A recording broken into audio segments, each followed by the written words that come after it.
In some of the wealthiest corners of the world, the very rich are putting their money towards building underground bunkers to survive the apocalypse.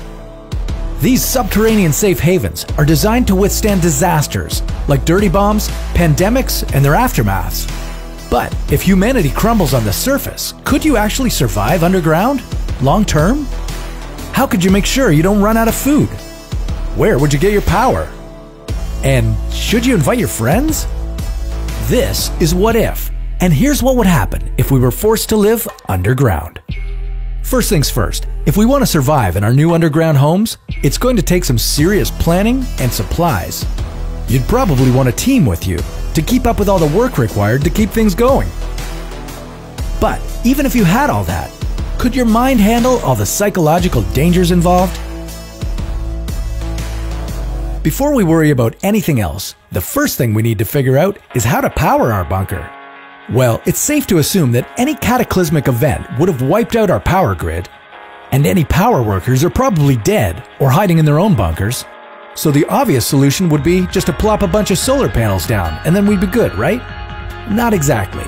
Depending on what the conditions are like above the surface, solar panels may not even receive any sun, and we probably couldn't venture out to maintain them.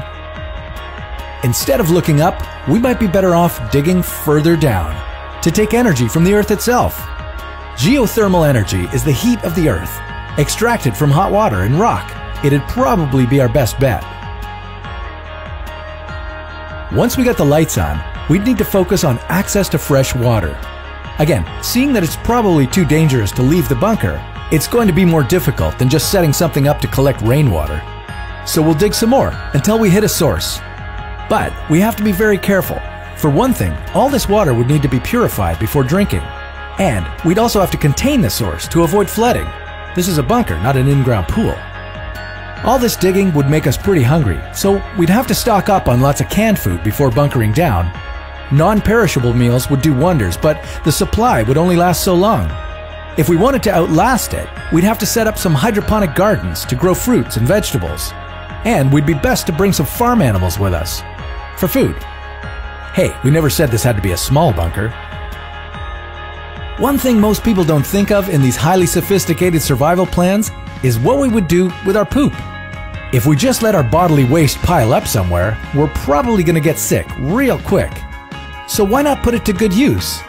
Our waste could be employed to fertilize the soil we grow our vegetables with. We just need to install some sort of ventilation. Whew. Even if we could figure all this out, there's still one more thing we could fall victim to: our minds. Because we wouldn't be receiving our daily dose of sunlight, we wouldn't get any vitamin D, and that would make us depressed and irritable. Add to that the fact that we'll all be cooped up in the same space, and things could get ugly pretty quickly.